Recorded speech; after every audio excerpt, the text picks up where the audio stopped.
Hi ಎಲ್ಲರಿಗೂ ನಮಸ್ಕಾರ. ಎಲ್ಲರೂ ಹೇಗಿದ್ದೀರಾ? ಹೋಪ್ ಎಲ್ಲರೂ ಚೆನ್ನಾಗಿದ್ದೀರಾ ಅಂತ ಈ ವಿಡಿಯೋನ ಸ್ಟಾರ್ಟ್ ಮಾಡ್ತಾ ಇದ್ದೀನಿ.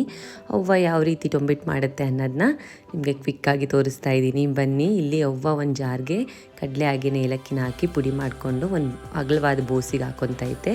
ಹಾಗೆಯೇ ಪಾನಕಕ್ಕೆ ಇಟ್ಕೊಂಡ್ಬಿಡ್ತೈತೆ. ಯಾಕಂದರೆ ಪಾನಕ ರೆಡಿ ಆಗ್ತಿದ್ದಾಗೆ ಬೇಗ ಆಗಿಬಿಡುತ್ತೆ. ಪಾನಕ ಒಂದು ರೆಡಿ ಆದರೆ ತೊಂಬಿಟ್ಟು ಬೇಗ ಆಗುತ್ತೆ. ಅದರಿಂದ ಹಾಗೆಯೇ ಇಲ್ಲಿ ಅಕ್ಕಿನ ಹುರಿದು ಪೌಡ್ರ್ ಮಾಡಿಸ್ಕೊಂಡಿತ್ತು.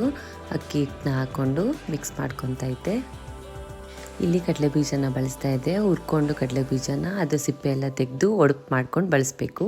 ಹಾಗೆಯೇ ಒಂದು ಕೊಬ್ಬರಿ ತುರಿನ ಬಳಸ್ತಾ ಇದೆ.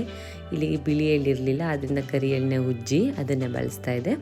ಬಿಳಿ ಎಳ್ಳಿದೆ ಬಿಳಿ ಎಳ್ಳು ಕೂಡ ಬಳಸ್ಬೋದು. ಹಾಗೆಯೇ ಒಂದು ಹೋಳಿಗೆಯಷ್ಟು ಕಡಲೆನ ಹಾಕಿ ಚೆನ್ನಾಗಿ ಮಿಕ್ಸ್ ಮಾಡಿ ನಂತರ ಪಾನಕ ರೆಡಿ ಆದಮೇಲೆ ನೀಟಾಗೆಲ್ಲ ಮಿಕ್ಸ್ ಮಾಡ್ಕೋಬೇಕು. ಬಿಸಿಲಿದ್ದಾಗಲೇ ತೊಂಬಿಟ್ಟನ್ನ ಕಟ್ಟಬೇಕು, ಇಲ್ಲಾಂದರೆ